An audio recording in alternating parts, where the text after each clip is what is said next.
Everyone is affected by the conditions of our environment.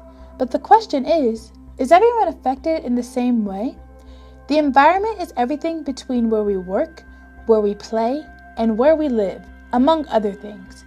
But some people are disproportionately affected by poor environmental conditions, such as highways that run through neighborhoods and lack of green recreational space. In fact, populations that are exposed to poor environmental conditions experience higher rates of adverse health outcomes. But what do these communities look like? They look like your homes, your schools, your neighborhoods, your workplaces. They look like your communities.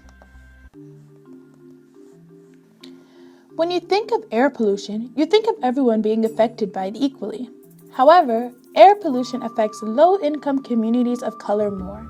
Studies suggest that on average, communities where people of color make up 25% or more of the population face a cumulative exposure rate to all environmentally hazardous sites and facilities, which is nearly 9 times greater than communities where less than 5% of the population are people of color.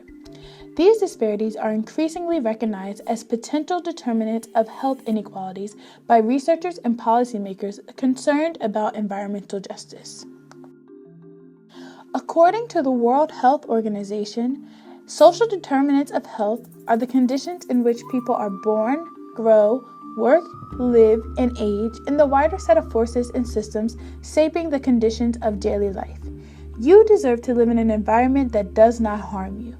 You deserve environmental justice. The U.S. Environmental Protection Agency defines environmental justice as the fair treatment and meaningful involvement of all people, regardless of race, color, national origin, or income, with respect to the development, implementation, and enforcement of environmental laws, regulations, and policies. Therefore, laws such as the Clean Air Act have been created to essentially establish clean air as a right of all people of the United States. Yet these laws do not seem to apply when factories enter these communities as economic opportunities and their hazardous emissions are not properly regulated. This constant emission of burning fuels and exposure to toxic waste in these environments generate harmful air pollutant, and exposure to such pollutants can cause a great increase in asthma occurrence and asthma symptoms. Asthma is a chronic lung disorder that is triggered by hyperactivity to various stimuli. Let's take a look at one specific community that has been negatively affected by the presence of factories. Individuals who live in Chester, Pennsylvania, which is a predominantly Black, low-income community, have experienced both an increase in factory presence and an increase in the number of hospital visits due to asthma.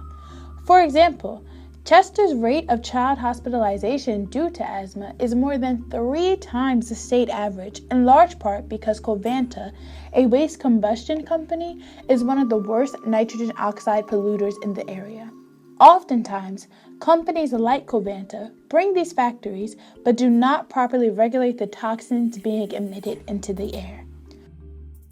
However, the members of Chester community refuse to stand around and let companies take control over their health. Through sit-ins and protests, Chester citizens have gotten the attention of their city council and mayor to decrease the amount of air pollution present in their community. You are not alone. There is power in standing up and fighting back. Organize your community to fight for the rights that you all deserve by creating groups that advocate for environmental justice and by connecting with movements across the country. Your voice matters and you can make a difference in your neighborhood. Environmental justice is you. It is your neighborhood and it is the community you care about. So fight back. Now is the time for your voices to be heard.